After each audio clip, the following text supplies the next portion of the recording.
Sveiki, tai pradedam dar vieną laidą mūsų Merkio žvaigždės. Šiandien turim ilgai lauktą svečią, Eveliną Žičkienę. Kaip Evelina tai pristatyti? 24 metų Merkio nugalėtoja. Čia tą žinau. Jo. Taip. Ir dar žinau, kad esi profesionali instruktorė. Taip. Dar žinau, kad dalyvavai pernai pasaulio čempionate Floridoje, JAV. Taip. Ir žinau, kad lenktyniavai Italijoje. Taip, šiemet. 2 paskutiniai dalykai, kuriuo aš dar nedariau. Yeah. Tuts, va dabar tai viskas bus. Ir jei kartą mus užklups, mes laikysim tik savo. Jo, Amerika, Florida, nežinau, Italija ir Merkys. Čia kaip sulygintum tą dalyką? Kodėl Merkys tada? Tiesą pasakius, aš kai grįžau iš Floridos, po tų žydrų, gražių, permatomų upių, vandenų, gyvūnų, augalų ir atkreipiau dėmesį į mūsų upes.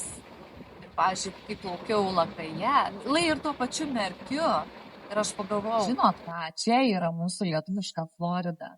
Nes vanduo yra lygiai toks pats skaidrus, gal jis nežydras, gal jis žalsvas. Bet tos žolės, šuvys, kokių irgi gali pamatyti įvairiausių, aš net pavadinimų visų nežinau lietuviškų žuvų. Bet iš tiesų tikrai ką turim čia pamatyti. Svarbiausia atkreipti dėmesį. Ar aš galiu daryti išvadą, kad, reiškia, kreiptis visus, kad nevažiuokit į Floridą, atvažiuokit į Merkį, jūs gausite tą patį už mažesnį kainą? Aš galvoju, kad išvažiuoti ir pamatyti pasaulį yra gerai, nes visada atrodo, kad žolė žalesnė yra kitur. Bet kai nuvažiuoji, pamatai vieną dalyką, grįžti ir tada labiau atkreipi dėmesį, kad mes ir čia turim labai fantastiškai. Būk žemaitis, būk aukštaitis, suvalkietis arba dzūkas, svarbus vaikas ir laimingas ir kažkam tai reikalingas. Už lietuvis, už tėvynę mes pakelkim. Ant šito daikto esu stovėjęs vieną kartą gyvenime. Gal nežinau, ar daugiau ant jo stovėjau, ar daugiau vandenį šalia jo buvau. Nesu tikras dėl to. Supas ar irklentė vis dėlto? Kaip? Taisyklingai lietuviškai reikėtų sakyti irklentė, bet liaudiškai vadinam supu. O jūsų... Mūsų miestas, mūsų kaimas, te gyvuoja nuolatos, nuo kalvos iki bangos. Nuo Zarasų iki krantų, vėjas neša mūsų vardą, kur bebūtum visur tu, lietuvėlė mums brangi ir į ką tu panaši. Evelina, kokią žinutę norėtų perduoti savo bendruomeniai, irklentininkų, supininkų bendruomeniai? Ar mes žinom, ką jie veiks birželio 7?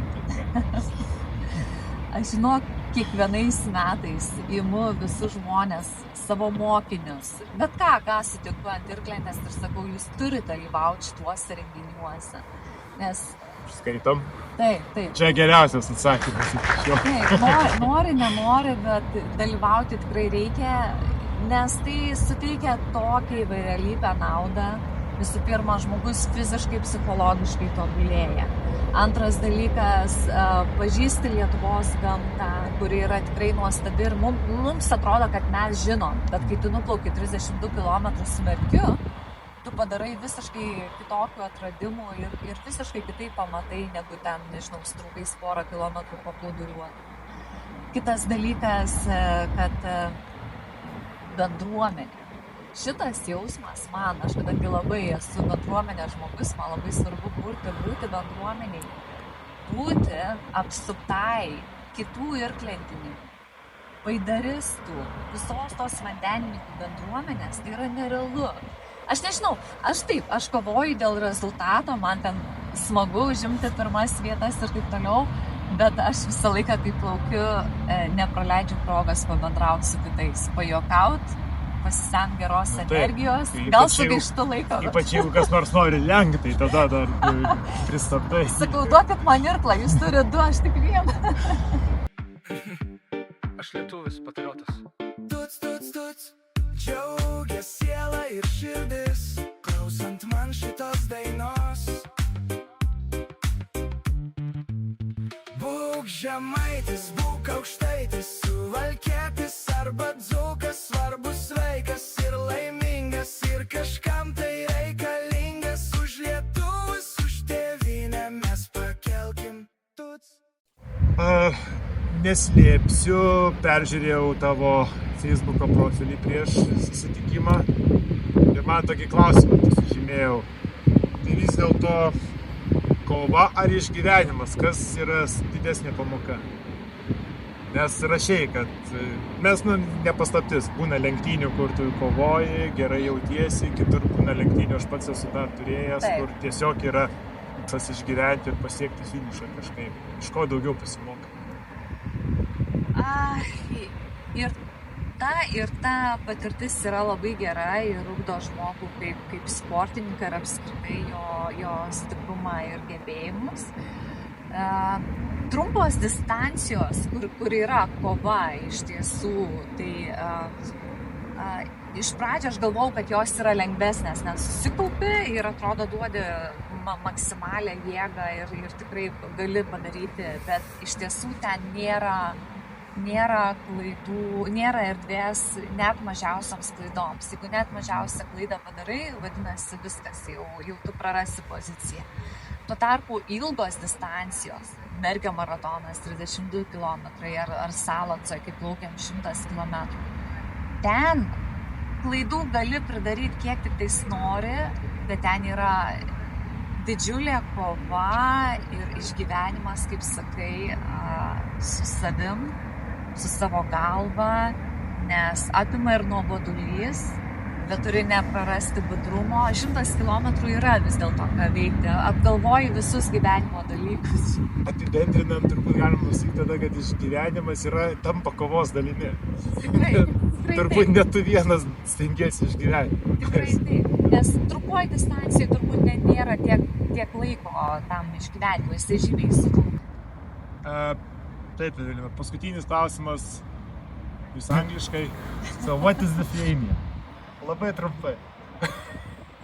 Labai geras postas tavo buvo paskutinis. So what is Lithuania? I say to all my friends and for people from other countries that this is a really beautiful country. It's a small country. Probably a lot of people don't know where it is, but I say you definitely should come. We have so many beautiful lakes, beautiful rivers. The country is green. People are kind and nice. And we have this amazing community of I would say we don't know where is it, so let's come and find out. Okay. Tuts, tuts, tuts, tuts, tuts, tuts.